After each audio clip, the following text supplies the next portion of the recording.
Good evening, everyone, and I'm David Elwood, Dean of the Kennedy School of Government. Welcome to the John F. Kennedy Jr. Forum. It's much my pleasure to welcome you to the Albert H. Gordon Lecture on Finance and Public Policy, tonight delivered by Governor George Pataki. Now, the lecture was established in 1987 and is a reflection of Mr. Gordon's interest in the matters of finance and public policy. He is a dedicated graduate of the Harvard class of 1923. Now, notice I said he is a dedicated member of the class of 1923. He very much regrets not being able to be here tonight, but he is very much interested and very much going strong. He's a founder and former chairman of Kidder, Peabody and Company. And he's been a great friend of Harvard over the years, having served on the University Board of Overseers, the Committee on University Resources. And indeed, he's truly a remarkable man. I mentioned the is part, but also he even ran the London Marathon at age 82. So his son Daniel is, however, here tonight. Daniel, where are you? There he is, as well as Mel and Mary Jo Rhines, two of his good friends. So thank you very much. Very glad to have you here. And this particular Gordon Lectureship has been, many remarkable people have spoken as part of it.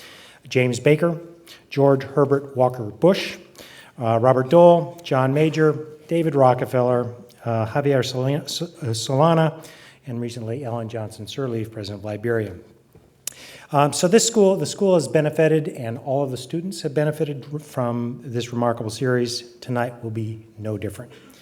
Now, Governor Pataki has a very long and impressive history of service and public leadership, marred only in 1967 when he graduated from Yale.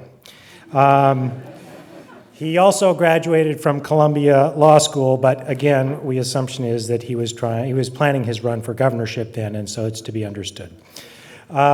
Before becoming governor, he served 10 years in the New York State Legislature. He was the youngest mayor ever elected in his hometown of Peekskill, New York. And he was then elected governor of New York on November 8, 1994. He was reelected by very wide margins in November of 98 and again in the year 2002. And here's an interesting fact. He is now the longest serving governor in the United States. For another 7 weeks, is that right? 7 weeks. And his tenure has been really quite a remarkable one. His fiscal policies have been credited with having transformative effects in New York's economy. He's credited with more than $120 billion in tax cuts. Job loss has been reduced and created more than 600,000 new private sector jobs since 1995. He's been remarkable in creating a state budget reserve now of over $4 billion. He's worked on and helped do welfare to work programs and reduced the welfare rolls by almost 1 million recipients. There have been sizable reductions in crime in New York State and New York City, as many of you are well aware. And indeed, for 11 consecutive years, New York has become more safe and has gone from the 6th most violent state now to being the 6th safest. But in the most remarkable and defining event, no doubt, was, of course, September 11th. The governor was deeply involved in the events immediately following it and has been deeply committed to rebuilding Lower Manhattan. He's indeed committed to ensuring the vitality of the entire state through a variety of different means, and so it is my great honor to welcome Governor George Pataki for the Gordon Lecture. Thank you, Dave. Thank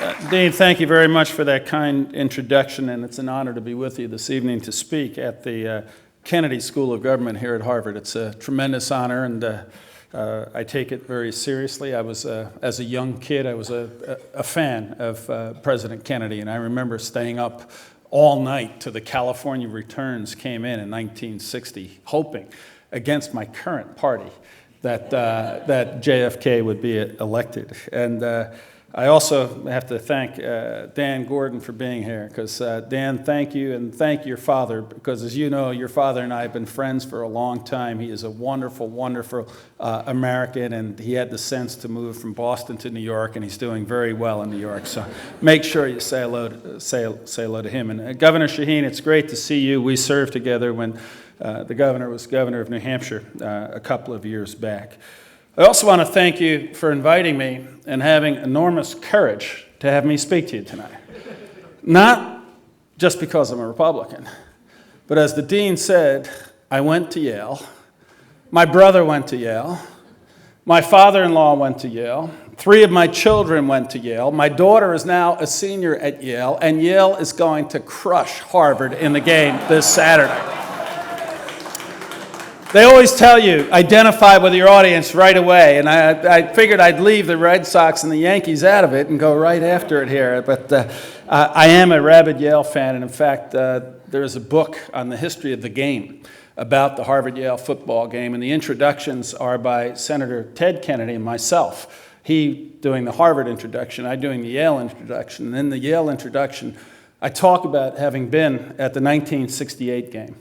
That horrible game where Harvard came from behind in the last 43 seconds to tie 29-29, which I will never forget. But I take solace in the fact that Harvard considers tying Yale its greatest victory. I think that's very, very appropriate. I do want to talk a little bit about the elections of last week and about politics, since this is the Kennedy School of Government. But to do that, I think I want to start out a little bit talking about the nature of our country and of our people, because the politics and the government flow from that.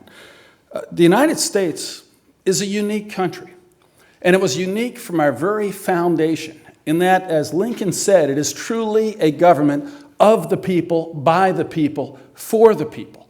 That is not rhetoric. It is a philosophy that has really defined America since our very beginning. And think back at the Declaration of Independence, when the founding fathers decreed it necessary to break the bonds with Great Britain. How did it start out? When in the course of human events it becomes necessary for a people to dissolve the bonds. Not 13 colonial assemblies, not 13 governments. They had the foresight back then to declare our independence in the name of the people. Later on, 13 years later or so later, when we created the more perfect form of government by adopting the Constitution, how does it begin? We, the people of the United States, in order to form a more perfect union. Again, not 13 governments that had existed, not the Continental Congress that had existed, but it was done in the name of the people. We are a country that from its very beginning had the people delegate power to the government, whereas in the vast majority of the world, government had autocratic powers that over time devolved to the people through the growth of democratic institutions. I think that is an important part of the nature of our government. And Ronald Reagan, as he often did, I think said it best. We are a people who have a government and not the other way around. And I think that is the essence of my philosophy of government, that government has to be the servant of the people and not its master. And it's why I believe in the principles of my party, the Republican Party, because I think too often the Democrats believe in overeducated elites from great universities having the ability to tell people through government power how to lead their lives. And I happen to believe that the people are the ones who ultimately are the residuary basis of our wisdom and of our greatness, and they should be the ones who empower the government with programs as we go forward. But if, in fact, this is a government of the people, what is the nature of the people? Because then that becomes absolutely critical as to how our government's going to function. When I think of the American people, I think of 3 different characteristics, and there are many, but these are the 3 that come to mind. First is optimism. Americans have always believed, from day one, that tomorrow will be better than today, and that the future will be better than the present, and that our children and grandchildren will have better lives than we do. I think that is the inherent characteristic that bonds us together as Americans. And if you think back on our history, to have the utter gall to stand up to the world's largest empire with no government, no revenues, no army, and decide that we were going to declare our independence. What optimism that took. What confidence in the spirit of freedom. What belief in the individual ability of people to seize power against an all-powerful government. You had to be optimistic to believe that we could win that war of revolution and create our independence and create this country. And the whole settlement of our country, it was the same thing. Americans didn't stay put. They always went to the next hill or went over the next valley or crossed the next river, believing that somehow, through their individual efforts and through their talents and through the inherent greatness of freedom that represents this country, their lives and their families' lives would be better. First was optimism. The second is pragmatism. It didn't matter who your father was or grandfather was. We didn't have any nobility. It didn't matter what wealth you had or what your background might be. We were a pragmatic people who on the frontier had to solve problems. And you couldn't bring a pre-existing ideology with you when you were trying to clear a field and plow a field and protect your family and provide food and sustenance for yourself as you built that better life. So Americans would always take a look at a problem and say, how do we solve it? Not what ideology do we impose on it, but how do we solve this problem and come up with the best solution, the practical solution, because we were a new country on a new continent and we had this freedom to create. And Americans have been unbelievably creative in our pragmatic solution to the problems we faced. And finally, the third characteristic I would talk about is the American sense of unity. Out of this individual sense of optimism, out of this pragmatic desire to build a better life, whenever there was a crisis or whenever there is a crisis, Americans always come together. We always stand together shoulder to shoulder, and when we do that, there's no problem we cannot overcome. No obstacle we cannot get beyond. Whether it was the challenge of World War II when the entire country came together in the aftermath of Pearl Harbor and stood shoulder to shoulder to defeat fascism and Nazism and the tyranny of Tojo, or whether it was on September 11th of 2001 when I saw the strength of the greatness of this country, the unity of the American people in a way I've never seen before in my life. And I just want to touch on that for 1 minute. Because on September 11th, I happened to be in New York City. The capital's 150 miles to the north, and I'm often not in the city early in the morning. But I was in the city. My daughter, who was working, called up and said, "Dad, turn on the TV. A plane just hit the tower." And I turned it on, and we were on the phone because she was a little nervous. And I said, "Emily, relax. It's a beautiful day. I don't know what happened, but there must have been some horrible mistake." And then we saw the second plane hit. And immediately, all of us knew that New York and America were being attacked, that these were not accidents, that these were deliberate acts aimed at taking lives and killing as many innocent Americans as possible. We went to work. The government responded. I talked with Mayor Giuliani. I talked with President Bush. We mobilized our National Guard and our emergency health response teams and all of the emergency network that we needed to put in place to respond to the horrible attacks. And then I decided to go down to Lower Manhattan, to just walk the streets, to meet the people, to reassure them and try to pat them on the back and say, hey, we don't know what might happen next. We've been attacked in a terrible way, but your government isn't fleeing. We're going to stay here. We're going to be with you, and we're going to get through this together. I went down to Lower Manhattan that morning to reassure the people of New York. And what happened is I was reassured by them. Because instead of seeing thousands of people rushing away, trying to flee to protect themselves, I saw thousands of people rushing to the towers. Firefighters, police officers, EMTs, yes. But just average citizens, New Yorkers who in the face of this terrible attack had that sense of unity to put aside their own concerns for their own lives and do whatever they could to try to help their fellow human beings in need. And I'll never forget two of those who went to Ground Zero. One was an iron worker by the name of Gene Flood. That morning he was on a rig, welding an iron working rig on one of the bridges that connects Manhattan to Long Island. When he saw the towers come down, his reaction wasn't, oh my God, I got to get out of here. I got to get home and save my family. He went to his crew and said, we're iron workers. Those towers have come down. There are going to be people trapped under that twisted rubble. We've got to go there, and we've got to help out. He commandeered the rig, went to Ground Zero.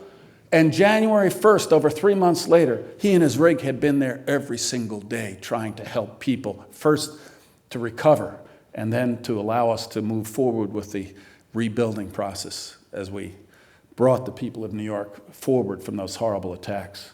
Another who went to the towers that morning was Zach Zhang, a young American. He was born in China. At the age of about 12, he came to New York. He went to college, got a great education, and was running a bank branch office in Lower Manhattan. And to give something back, he decided to become an EMT. He was at the bank that morning, opening the bank, running the branch, and he saw the images on TV. And he said, I have to go down and help. I owe that to my fellow New Yorkers. I owe that to my fellow Americans. And he was last seen on TV actually treating people as they were brought from the towers. And when the towers came down, he died. And he may have been born in China, but on September 11th, he died, an American hero. That is the greatness of our country. Yes, we're proud of what the government did in the days and weeks of September 11th and thereafter. But without that spirit of the people, without that desire, that pragmatic goal to stand together in unity and help us overcome that horrible crisis, it would have never happened. Now think forward a little bit. On September 11th of 2001, we saw the people of America unified in a way I'd never seen in my lifetime. I wasn't around for World War II. I wasn't around for Pearl Harbor. But on September 11th and the days and months thereafter, there were no Republicans or Democrats, black or white, Christian, Jew, Northern or Southerner. We were all Americans. Our freedom had been attacked, and we were going to stand together to do whatever it took to protect and defend that freedom. Now fast forward to the elections of last week, a little over 5 years later. Have you ever seen America more divided? Have you ever seen a country more polarized politically?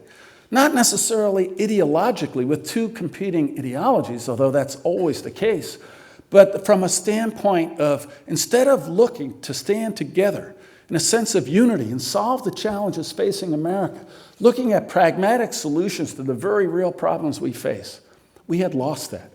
And instead, it was a desire to gain political advantage by pointing the finger and blaming one side or the other. That's not America. That's not the way our political system should be. That's not the way our electoral system should be.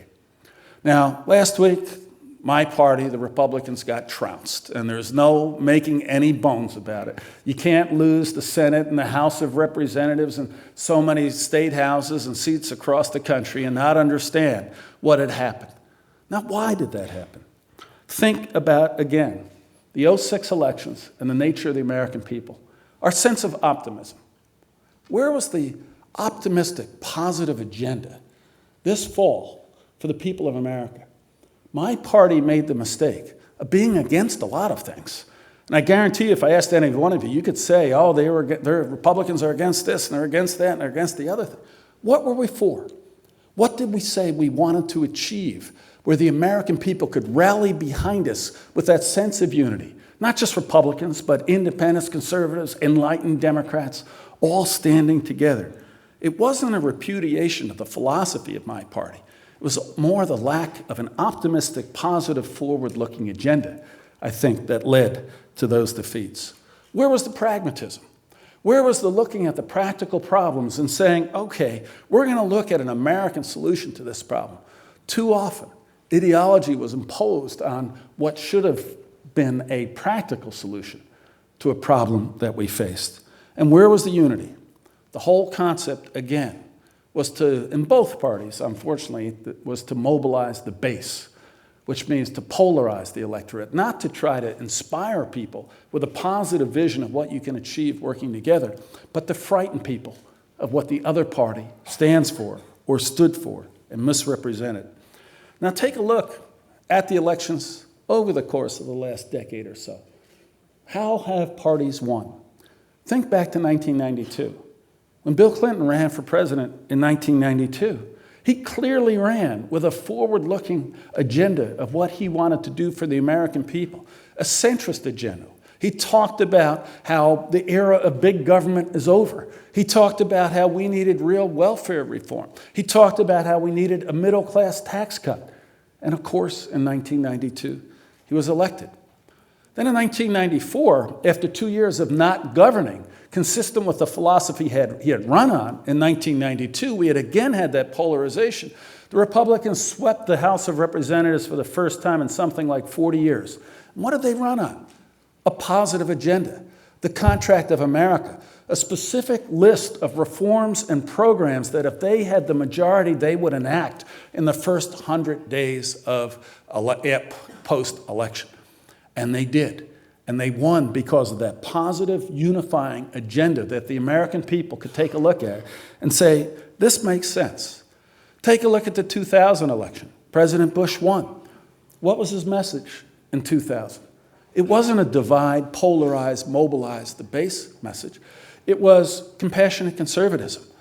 It was President Bush being a uniter and not a divider.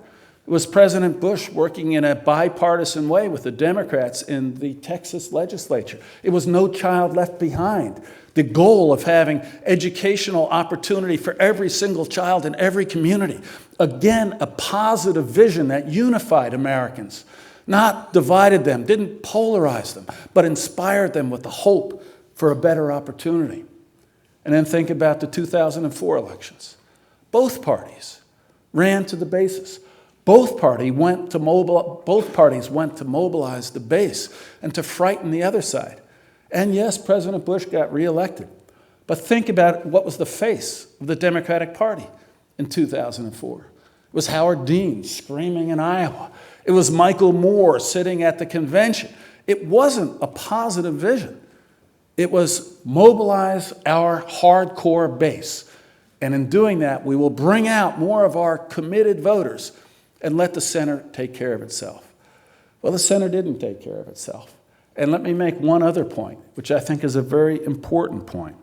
You can win elections, perhaps, when both sides polarize. You can polarize and they polarize and you may win. I don't think that's the case if one party doesn't look to do that. But more importantly, whether or not you win the election, of course the goal is to win the election. But the greater goal is to govern successfully once you've won the election. It is meaningless to have a victory so that you can hold the title and have the power unless you're able to transform or transfer that power and that title into positive programs that improve the lives of the American people. And when you win elections by polarizing, it's very hard to then govern with that common sense of unity and that positive vision that allows you to move forward. And think about those 2006 elections. The Republicans didn't have an optimistic vision. We weren't looking at pragmatic solutions. We didn't run as a party that looked to unify the American people behind a common cause of a problem that we knew was very real that we could stand together and overcome. And the Democrats, well, I'm not a Democrat, and I think they were smart. They hid some of their bomb throwers. They didn't do much in the way of talking about what they would do if they won in office. They basically tried to appear as the uniters. And you think about who won. Senator-elect Casey in Pennsylvania, a right-to-left Democrat. Senator-elect Webb in Virginia, Ronald Reagan's former cabinet member.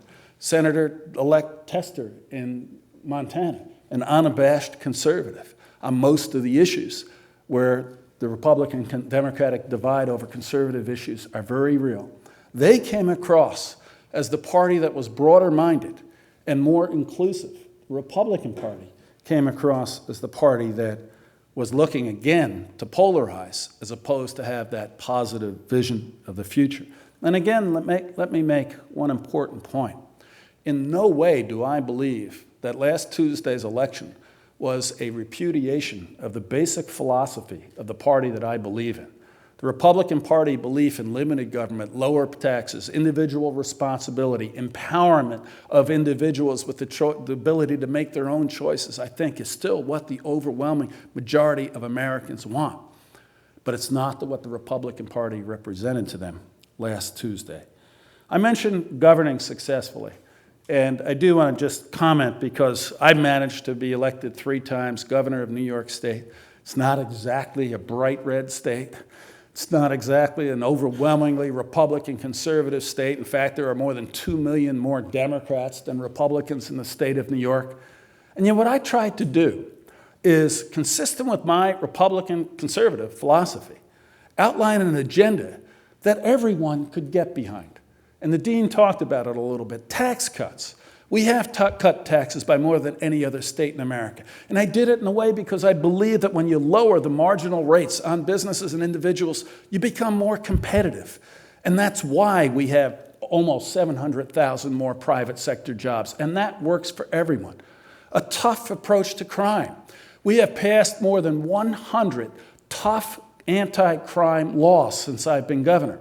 I've appointed judges who have closed loopholes that other judges had made and passed laws to change ones we couldn't get the court to change. And we have gone from being one of the most dangerous states to the safest large state in America, and our rate of violent crime is the lowest it's been. Because again, this was something that Republicans, Democrats, the people could get behind, trying to make sure that the streets were safe. Sure, if you live on Fifth Avenue and you have a doorman in front of your building, you're not going to get mugged when you come home. But if you're a striving immigrant living in a lower income neighborhood, you want to be able to go home and take care of your families in safety. So safety and tough approach to violent crime is something that worked across political lines. And finally, in New York, welfare reform. This is another example, I believe, of the very real philosophical divide between Republicans and Democrats. I remember I was in the state legislature before I became governor. There was a debate on welfare, and the debate was whether or not to raise welfare benefits by $6 or $7 a week or a month. I forget the exact amount. And I voted against it.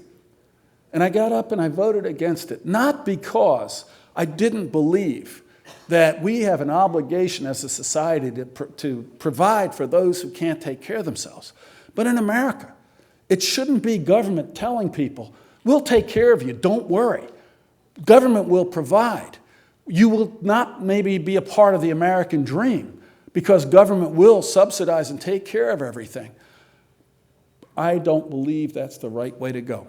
And when I took office, because of the programs New York State had, 1 in 11 of every resident of New York State was on welfare.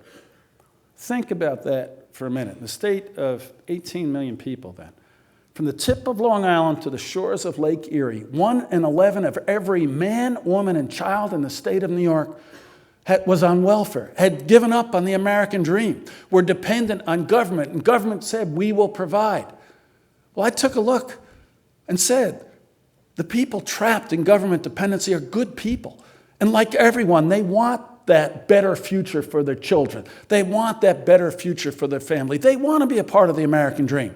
And what we have to do is change the laws. Yes, require work of the able-bodied, but put in place programs like more daycare slots and job training programs. Reduce the taxes, eliminate the taxes on that person who takes that first $6, $7, $8 an hour job so that it will be in their economic and their family's economic interest to leave the government dependency side and join the American opportunity side. And today we have 1,045,000 fewer people on welfare than we did in 1995 because policies do work to replace dependency with opportunity. As I look to the future now, the elections are over, so just about a week. What's going to happen in the future? Well, let me be so bold as to make a very general prediction that can't possibly be wrong. The party that has that vision, has that optimistic view of the future, enunciates policies that will unite us as Americans and convince the American people that it's not just about voting for an R or a D at the election, but it's about governing successful after the election will win. Let me give you one example of one of those current challenges we face where we haven't seen a national agenda that I believe is essential. There's only one area where defending our freedom against those who would attack us again, cleaning our environment, and growing our economy, and creating jobs for the 21st century all come together. And that is in breaking our overdependence on foreign oil.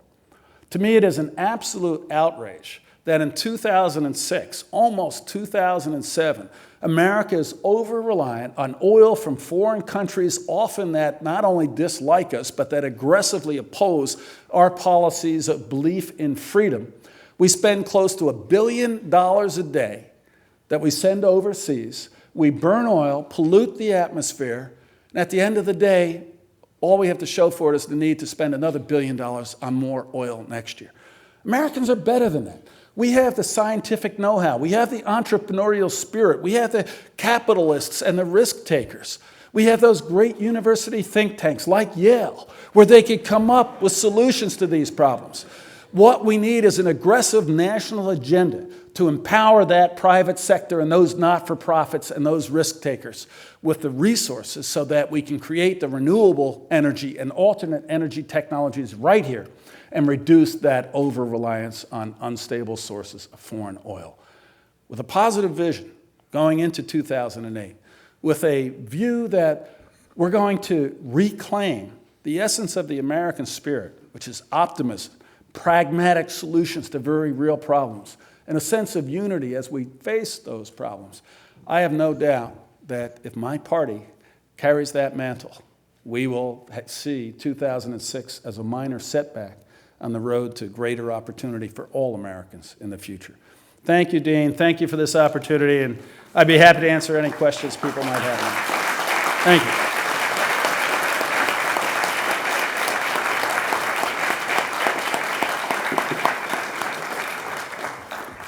Thank you, Governor. Now is the time for questions. We have microphones located right here, another one up there, third one here, fourth one there. And let me just remind everyone of the ground rules. This is a time for short questions. Questions have several characteristics, and the ideal ones first start with you identifying yourself. Second, it's followed by one question. Third, it ends with a question mark. And so with that, let me start right here with the first question. Hi, my name is Colin Motley. I'm a freshman at the college here. You mentioned a lot of good governance things and how to maintain financial responsibility as a government. And I guess as a way of doing that, what do you see as the future of public-private partnerships as a way of enacting effective programs through government, but also maintaining fiscal responsibility? I think it's a very important part of our future. We can't just have passive government. You know, we now have globalization. It's very real. And we're facing real competition from places like China, India, Brazil, places that we didn't even think of a generation ago as competitors. Let me tell you what we're doing in New York. We took a look at the old upstate economy along the Erie Canal. And it was a heavy industrial economy, automotive, steel, metalworking, things of that nature. And we're still competing and getting investments in those older industrial industries, but it becomes harder and harder. So I came up with a concept in New York of centers of excellence, taking in the different clusters of industry, academic, not-for-profit, and governmental assets and putting them together. And I'll just give you one example. In Albany, New York, we've created a center of excellence in nanotechnology. We went to companies like IBM, great New York institutions. We went to universities like RPI and the State University at Albany. And we said, the government will provide the first $100 million of capital so that we will build research facilities, state-of-the-art advanced research facilities right here in nanotechnology. But we're not going to provide it until you come up with at least $3 for every $1 that the state is prepared to put in. IBM came up with the first $100 million. Companies from around the globe came up with additional funding. And to make a long story short today, at that Center of Excellence in Albany, we have over $3 billion invested, far more than 3 to 1 coming from the university, not-for-profit, or private industrial sector. We have companies like Tokyo Electron that have never invested in R&D outside of Japan, investing tens of millions of dollars in research facilities there. There are close to 2,000 research technicians or PhDs doing advanced work on nanotechnology. And because of that, the goal was not just the pure research. The goal was to be the catalyst to create that pure research center and then convert it into products. IBM has built 2 new computer chip manufacturing plants in the Hudson Valley, more than $4.5 billion private sector investment. And just a couple of months ago, AMD, another great California semiconductor company, announced they're building the first greenfield new semiconductor manufacturing plant in the United States, $3.5 billion, a little bit north of Albany, New York. We're not just getting the research, we're getting those 21st century jobs, great jobs that have the entire community excited, because government took the lead, but didn't try to dictate to the universities or to the private sector what should be. We just challenged them and then allowed them to respond to that challenge, and they have. So that's a long answer to a short question, but I think it's an awful important part of what our government should be doing to compete in this 21st century global economy. Right up here. Hi, Governor. I'm Ari Rubin. I'm a student at Harvard College, and I'm a lifelong resident of the state of New York. Our state seems on track to be providing the Republican Party with two potential candidates for president, you and my former mayor, Rudolph Giuliani. I was curious. What about Mike Bloomberg? We may as well have and maybe three. Mike Bloomberg. He's a great mayor. But specifically, how would you compare yourself as a manager to Mayor Giuliani, and what do you believe your strengths are in comparison to him? What would make you a better president? You know, that is a great question, which I have no intention of answering. I don't think you advance anybody's cause by patting yourself on the back and talking about how great you are, and you certainly, I don't believe, advance your cause by comparing yourself to someone else. I'll leave that for others. You were there for both of us. You can write a paper on it, but all I can say is I do my best, try to bring the people together, and I'm just very proud of where New York is today as opposed to where it was about 12 years ago. Thank you for trying, and I apologize. Right up here. Hi, my name is Brad Seiler. I'm a freshman at the college, and I am a citizen of the city of New York. I'm very proud to have voted for the first time this November for Eliot Spitzer, who I think will do a great job of succeeding you as governor. And I have a policy question for you, so hopefully you'll be able to answer that. You spoke about unity, and briefly you mentioned the No Child Left Behind Act and education. And I'm very curious as how you might address the issue of unity in Albany and the way that the lack thereof has sort of corrupted the school system in New York City and made it impossible for many of the people who hopefully would be able to achieve that American dream you're talking about of getting the education that they need in order to get there. Mm-hmm. So I'm wondering, how can we fix the school system in Albany, in New York, and what are you doing? That's a very good and a very fair question. I don't agree with the premise, but it's a very good and a very fair question. First of all, we have changed the system dramatically. I called a special session of the legislature, I think it was 5 years ago, to change the way New York City schools are governed. It used to be you had local community school boards. The mayor had virtually no power. The mayor didn't even appoint a majority of the school board members and couldn't pick the chancellor. And we changed the law to give the mayor absolute control over the school system. And I think that was one of the most important things, because you have to have accountability. You have to have someone where the public, when the system isn't working right, can say, what are you going to do about it? And when you had an anonymous appointed 5-member school board and no one could name 2 of them, let alone hold them accountable, there just wasn't that accountability. And I think that's one of the reasons we're seeing a more aggressive approach to schools. And the second thing we did was devote resources. And this year, New York City schools will get about $2 billion more each year than they got from the state of New York back 10 years ago. And this year, we passed a $6.5 billion capital program so that New York City will be able to fill its vision of having quality educational facilities for every child. So we're devoting the resources. We changed the governance to give the mayor the control. But there are other things we have to do. One is to have those high standards, and some of the things we've done is we now have school report cards and individual testing, so a parent can tell if their child or if their school are not doing well, and those responsible for the school system can go after that school and make the changes.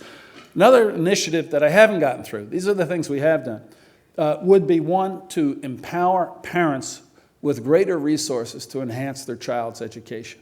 Let me just explain it, because I proposed it this year. It didn't pass, but it actually had more support from the minority community than it did from the suburban Republican community, as is often the case. What I proposed was for relatively lower income parents, families, In school districts that are underperforming, we would provide a refundable education tax credit to the parent to use to enhance their child's education.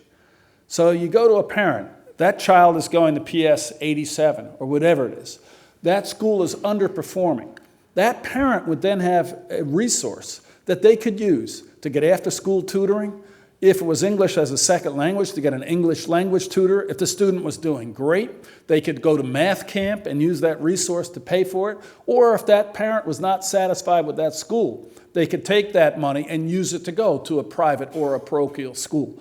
It had enormous support in the minority community, had opposition from the teachers union, but I think empowering parents with a direct involvement and resources in their child's education is an important step towards raising those opportunity levels for every single child. The second thing we did do is a few years back, I got legislation through creating very good charter schools in New York. And what we did is create charter schools that operate totally outside of the mode of the public system. They can have 12 months a year schools. They can have schools that go from 7 to 7. They can require uniforms, but that are a part of the public school system. And right now, I got authorization for 100 charter schools. They're all up and running. The ones that are doing well are doing incredibly well. The ones that do not as well, we close, unlike the broader public schools. And you replace them with something that is going to change. It's gotten to the point now where the mayor, the chancellor, parents, advocates across the state now want us to raise that cap on charter schools. And I have 7 weeks left to go, and one of the things I'm going to try to do before my term is up is to dramatically expand that number so we can have more competition and choice within the public school system. Right down here. Good evening, Governor. I'm Alexander Rossolimo with the Center for Security and Social Progress, a think tank. My question deals with Homeland Security. Now, funds for Homeland Security have been distributed among the various states according to a formula which many believe has shortchanged New York. My question is, how has this affected New York's Homeland Security effort? First, I think you're absolutely right that the Homeland Security funding formula is not appropriate. A significant part of Homeland Security dollars are allocated just on a per state basis. Now, I don't think that's right. You know, New York wasn't just attacked on September 11th. New York was attacked back in 1993. The towers were blown up then. And we know that certain symbols of America, like Washington and like New York, are always going to be targets that those who detest our country and hate our freedom are going to look to attack again. So I believe that a significantly greater amount of Homeland Security funds should be allocated based on a threat analysis, not simply on a formula so each state gets so much, but that you do an intelligent analysis and say, where is the threat, where is the need the greatest, and allocate more funds on that basis. Having said that, we haven't shortchanged New York. I'll just give you one example. We don't have enough funds to do from the federal government to do everything we want. One of the concerns we have is the Canadian border. People coming across the Canadian border illegally to engage in terrorist acts against the United States. We don't have enough federal support at that border. So back in 2002, I ordered the hiring of 300 more state troopers simply to put on the Canadian border to make sure we were doing what we deemed appropriate to protect the people of New York. So it's not as though we're not taking action we deem is appropriate.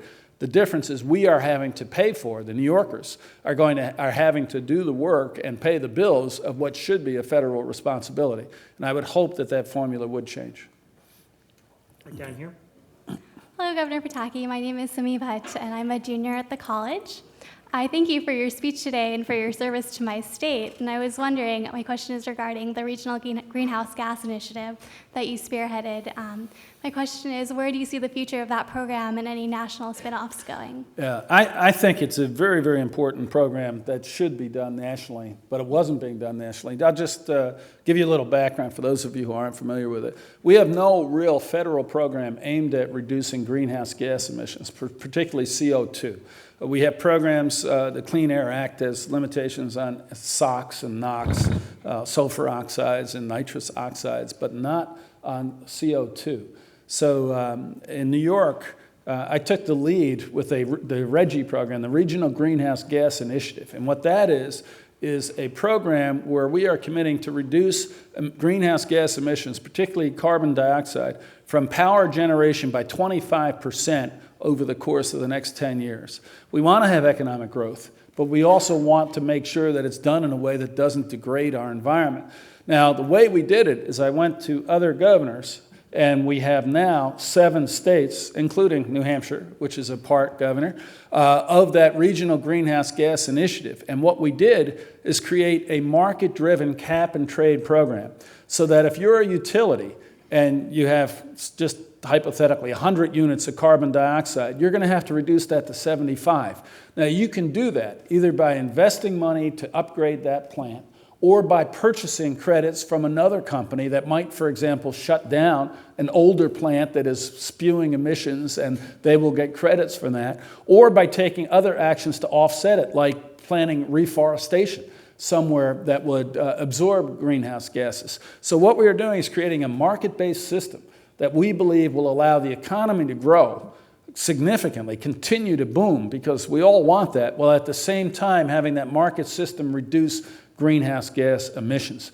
We only have 7 states. We're going to have Maryland is going to be joining within the next few weeks. We'll have 8, and we're going to continue to work on states like Massachusetts and hopefully have a stronger regional approach, while at the same time, it seems to me that the logical way to do this is to have a national program, but we don't have that at this point. Right up here. Hi, good evening. My name is Vivek Ramaswamy, and I'm a senior at the college. And I have a question for you about the future of the Republican Party. You spoke today about what you felt were the defining values of being a Republican, supporting limited government, a premium on individual responsibility, and a value placed on individual decision-making. And I'm curious about how you think, looking into the future, this would reconcile with Republican policies, at least in the social realm, that some would accuse would be not only inconsistent, but even contradictory to those values. Social issues, we don't need to go into specifics, ranging from constitutional amendments banning gay marriage to abortion to faith-based initiatives, more social issues to which that sort of philosophy would not apply. My question is, do you see a rift ahead in the Republican Party? And if so, where do you see yourself standing? Know that this is a registered Republican asking the question. Yeah, that's a very good question. I don't see a rift because I think our party, my party, is big enough to encompass different views on these issues. And I don't think we should have a litmus test where you have to be on one side or the other. That's not the nature of our political system. I think the party should be broad enough to accommodate a range of views. And the way you do that, I believe, is by having a common agenda of issues that relate to the very real problems people see. When there's no agenda, when you don't have a forward-looking policy program that people can look at, then you start pointing fingers at each other. And you start looking at what divides you as a party as opposed to what unites you. And I think the overwhelming philosophical differences between most Republicans and most Democrats are very real. And they get back to the essence of our two-party system: limited government, controlling spending, cutting taxes, relying on individual initiative and responsibility instead of government programs to dictate how people lead their lives. My party occasionally looks to government to tell people how to make individual decisions. I don't think that's right. There are those who do. I think there's room in the party for both of us, and so long as we have another agenda that moves us forward. Right up here. Yes, my name is Nick Zimmerman. I'm an MPP1 at the Kennedy School and born and raised in Brooklyn, New York. You spoke quite a bit about unity tonight, but then you used expressions such as enlightened Democrats, as though Democrats with more liberal tendencies are unenlightened or ignorant or I'm not sure what. And I think this reflects... I don't think I said that or implied it. I hope not. That's the impression that I got, and is just to continue the question, it would be New York is a very divided state, despite the fact that you spoke quite a bit about unity this evening. The historic divides between Albany and Manhattan have been historic. And I don't think that they've been improved in your administration. As Governor-elect Spitzer comes into office, what can you recommend to unite the interests of largely suburban upstate New York and urban New York City? Thank you very much for coming and speaking to us tonight. First, let me thank you for pointing out if I in any way disparage those who disagree with me. I didn't mean to do that. I think we have to have passion for our positions, but tolerance for those who disagree, because when you have that tolerance and listen to people who don't share your viewpoint, you're far more able to come together and find where you do agree. And more often than not, if you make the effort, you can reach common ground. And I'll just give you an example on that. Stem cell research. Stem cell is something, research, that I support. I think it makes sense and it does hold out the promise for significant medical breakthroughs. There are those who say that they believe that the minute an embryo is created, that it's a human life, and you cannot destroy that human life morally and use the stem cells to help others. Let me suggest a middle ground here that some doctors at Columbia Presbyterian have been working on, that I have been working with them on. When embryos are created at fertilization clinics, 60% of them just die. They just no longer become viable to possibly grow further. By any medical standards, objective medical standards, they no longer have the potential for life. 40% of those 60% have stem cells, embryonic stem cells, that can be harvested, that can be used to create new lines, to do new research. There's no ethical or moral problem with someone donating their organs once they have died. People donate their kidneys or their lungs or their eyes all the time. Why could we not create that medical certification process where you could objectively, to a degree of medical certainty, certify that that embryo no longer has the potential for life, then harvest the stem cells and use them for academic and medical research. This is something where, whether you have that religious belief that the embryo is a living life, or you think that we need to go forward with embryonic stem cell regardless of the condition of that embryo, we can find common ground. But it requires respect and dialogue as well as passion. And with respect to New York, I've tried very hard to bring the state closer together. We have put, I'll just give you an example there. When I took office, New York City had 37% of the school children, but only got 34% of the state funding. And that was always the big cause for divide. Today, New York City has a little over 37% of the school children. It is getting more than 38% of the school funding. We have reversed that formula, and I'm from upstate, and my voting blocks generally came from the suburbs and upstate. And yet I went to legislators from my party and said, this is the right thing to do. This is the right thing to do for New York. We should do it. And ultimately, we're able to do it. So sure, it's not a perfect system. There will always be tensions. You know, Mayor Bloomberg and I are very close friends, and I think he's a tremendous mayor, but he always wants more for the city. And the governor always has to look at the interests of the entire state. So there will always be that tensions, but there are tensions that can be resolved when people have respect and discuss things intelligently with each other. Right here. Yeah. My name is Nasser Fazal. I teach organic chemistry in a local university. Your party has been dubbed as party of the rich. I hope for I don't the electrocute rich. myself here. I'm sorry, say that again? Yeah, your party has been dubbed as party of the rich for the rich. My question is the last 6 years or so, the economic gains which have been made in this country have gone to the top 5% of the people. And the middle class has been squeezed. Probably if you talk to any sociologist, they'll tell you to have a good, vibrant society, you need a vibrant middle class people. My question is, if you are elected, I'm not running for anything yet. But, what would you do to... and maybe not, maybe not. What would you do to help the middle class? That's a very fair question. But again, I got to challenge the premise that the Republican Party is the party of the rich. That's just not the case. And I don't think it has ever been the case. But, you know, it's easy to look at that class warfare demonization, particularly when it comes to tax cuts. I want to say something about President Bush's 2003 tax cuts, because I think they were extremely important in setting our country on the right course. The attacks of September 11th obviously were horrible from a human standpoint. Almost 3,000 people died not even knowing we had been involved in a war. And that was awful. But what was really, I think, the effort, the intent behind those attacks was to destroy the American economy. It's why the World Trade Center towers were attacked, because it was a symbol of the economic strength of America. And we suffered enormously economically after those September 11th attacks. You can't have all of a sudden the ending of air flight in America. You can't have companies having to spend hundreds of millions of dollars new resources on security. You can't have the whole concept of decentralization as opposed to concentration become a reality without impacting the economy of our country. And we faced a very real economic catastrophe, potential catastrophe.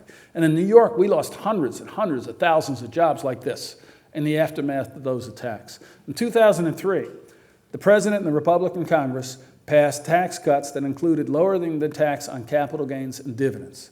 I think they had a profound positive impact on creating a growing national economy, averaging about 4% growth, faster than almost the rest of the industrialized world. China's growing faster, but Europe and Japan and the rest are not growing remotely as fast. And you can say, yeah, a majority of those tax cuts went to those making the most money. But what I see is that those tax cuts have created millions of new jobs for middle-class working Americans, jobs that in a different economic climate could have been created in some other country overseas or never created in the first place. So I happen to believe that when you lower the tax burden, yes, even on those at the upper end of the income limits, if you are doing it in a way that encourages investment and job creation in the United States, we all benefit. I'll give you one more example from that. The stock market is now over 12,000, the Dow Jones. That has had a profound impact on the revenue of New York State so that we could do things like fund schools and have health care programs to make sure that every child is entitled to health care coverage because of the growth of the private sector economy that generates the revenue for the government. Now, having said that, I think we do need to look at the next round of tax cuts and the next round of economic policies to empower the middle class more. When your heating bill goes up, when your health care costs go up, when inflation raises the cost of everything and your wages don't quite go up as much, you do feel a squeeze. And I'll give you an example of a true middle-class tax cut that I think is fair and appropriate and would help working families across America. Right now, you probably haven't spent a lot of experience yet, particularly the students where you get a take-home paycheck and you earn so much, but then you get the check and it's significantly lower. But you all know that out of that is taken FICA, the Social Security costs that comes out before you even see it. The government takes 7.5% of what you earn. What people don't understand is that not only does the government take the money that you earn before you even see it, but you then have to pay the government income taxes on money that you earned but never got. Now, that's not fair. You never see the money. The government takes it from you, but you have to pay income taxes for the government on that. And that would be a tax cut. If you said, all right, we're not going to have federal income taxes on the FICA funds that you never see, then it would be focused on middle-class working families who would get the overwhelming majority of the benefit from a tax cut like that. It would help every working family in America, and I think it's the right thing to do. We have time for 2 more questions. This one right here. Thank you for your speech, Governor. My name is Noah Silver. I'm a freshman at the college, and I'm also from Westchester County, New York. Where are you from? Irvington. Oh. You ended your speech by encouraging us to break our dependence on foreign oil and return to, promote alternative energy. Would you support a Pigovian tax, such as a carbon tax on oil, to discourage oil consumption and encourage alternative energy production? See, I don't think you have to do that. And that is, again, a divide between Republicans and Democrats. Let's put a tax on something so that the part that isn't taxed will essentially have the benefit of the opportunity. I have already passed a number of aggressive programs, I think the most aggressive in America, aimed at expanding the alternate and renewable energy production, distribution, and usage in New York State, and I did the exact opposite. I'll give you a couple of examples. One, we abolished all state taxes on alternate or renewable fuels. So instead of raising the tax for people who have to drive to work or people who have to drive as part of their business, we're lowering the tax on compressed natural gas, on biodiesel, on ethanol, on all those different fuel products. We also created a tax credit for producers of these fuels, so that if you make ethanol or if you make biodiesel, you're going to get up to a 15-cent a gallon tax credit. So I think we do have to have government programs that encourage these industries, encourage the billions of dollars of capital investment that have to be made in those industries, but not by raising taxes that are going to increase the costs to people who need to commute, need to use their cars. We're going to be lowering the cost of those who produce those renewable fuels and those alternate fuels. And I think that's the right way to go. And with the global price of oil fluctuating, when it's $70 a gallon, everything is competitive. But you have to put in billions of dollars of investment, and if the global price of oil goes down to like $30 a barrel, all of a sudden you could lose those billions of dollars. So it's a chicken and egg thing where people are reluctant to make the investment. I have, as among other ideas, allow someone who's making that upfront capital investment in alternate fuel plants to expense their investment. Instead of depreciating it over 12 or 15 years, instead of having that $1 billion go for one day supply of oil from overseas, let us have that company write it off right up front so you reduce the risk, and the company will go make that investment. There are a lot of things we can do like that don't require raising costs on anyone, that would keep those $1 billion a day here and allow the entrepreneurial sector to make those investments. And I'll just give you one other example of what we did in New York. Most people probably don't know this, but in virtually every part of the country, if you have a gas station and you have a contract with an oil company and you want to sell ethanol or you want to sell compressed natural gas or biodiesel, you can't, because the lease says you can only sell fuel products that come from that oil company. Well, we passed a law in New York saying that is void. You can no longer do that. It's void against public policy. If the gas station owner wants to sell mobile oil, mobile gas, and have a CNG or an ethanol plant pump right next to them, they should be allowed to do that. So we can do things like that to encourage the alternate energy production without having to raise a carbon tax. This will be the last question right up here. Hi, Governor. My name is Raul Prabhakar. I'm a sophomore at the college, and I'm from Long Island, New York. And on 9/11, my brother was in the National Guard, and he was mobilized from his Jamaica station to go and help out at Ground Zero. And I have to say, that day before he went in, I was very impressed by the leadership of New York's top officials. But since then, since that unity of New York and of the nation, there's been a lot of disunity, and especially even within New York, even where we were attacked, there are so many parties at the table fighting over the rebuilding process. And quite frankly, I have to say that I've been a little underwhelmed and unimpressed by your leadership and the leadership of other officials in that process. I think we as New Yorkers look to our top state officials as being able to, we were attacked, yes, but it's been 5 years. Something should be building and something should be done now. And considering your handling of that process, and after something that so united us, how would you deal with an issue like the Iraq War, which so disunites us?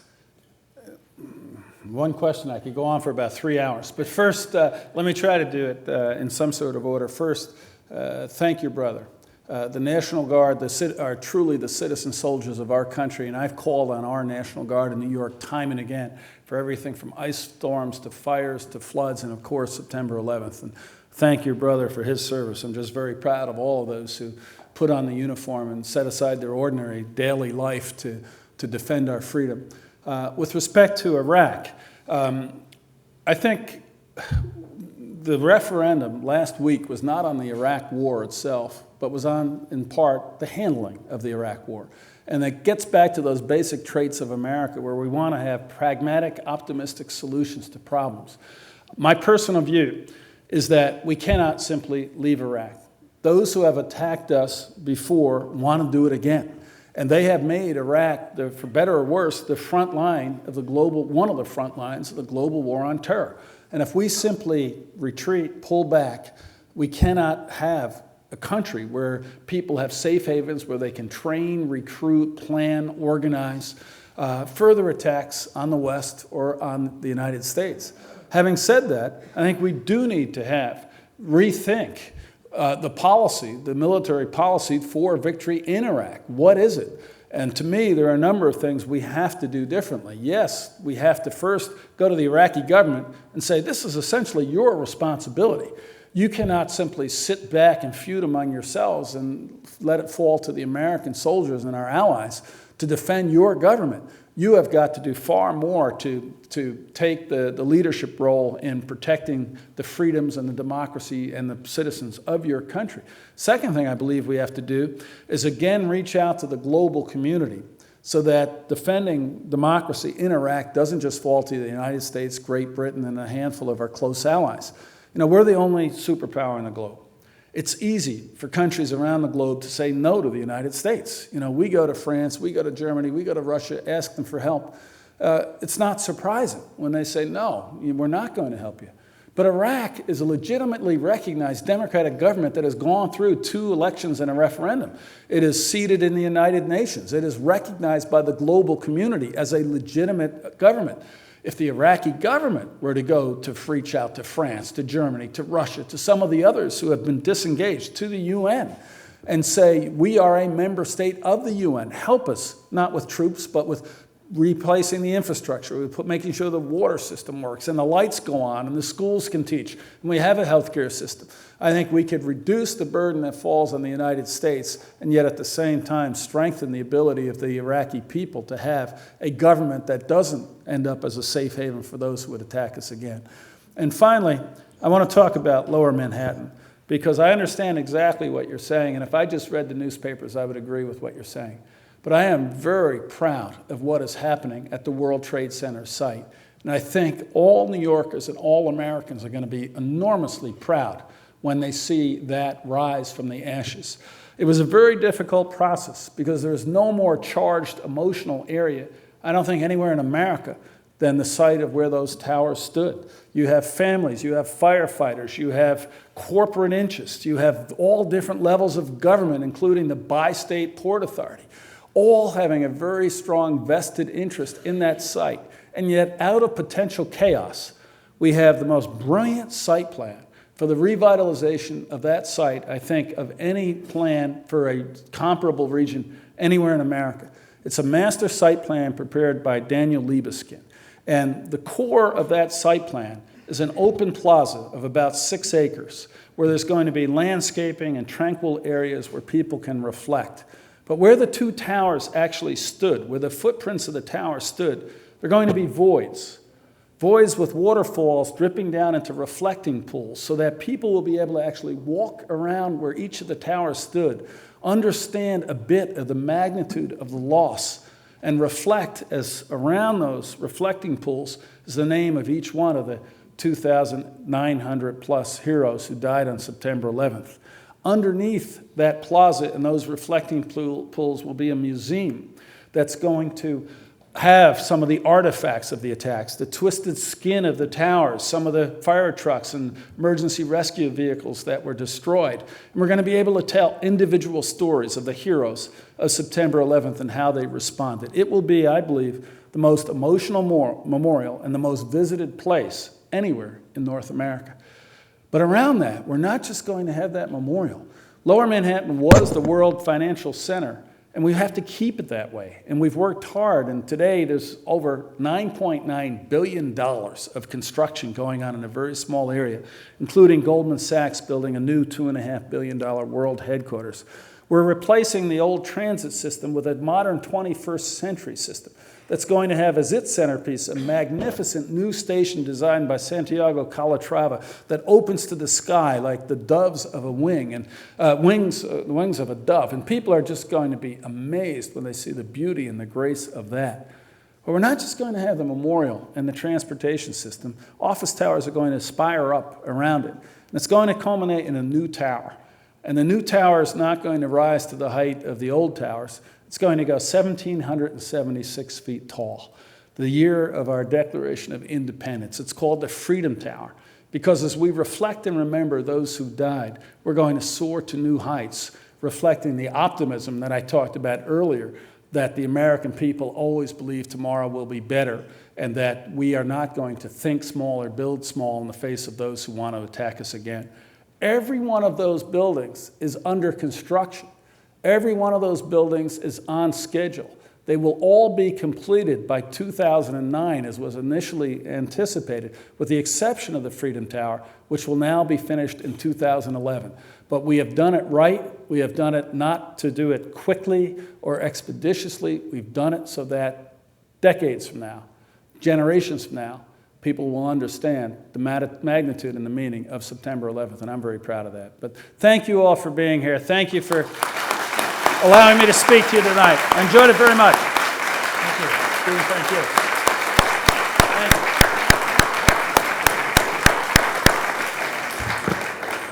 Thank you, Governor, and for that ending inspiration especially. Thank you also for using our trick glass, which we give to Yale people just before the Harvard-Yale game. With that, have a very good evening. Good night.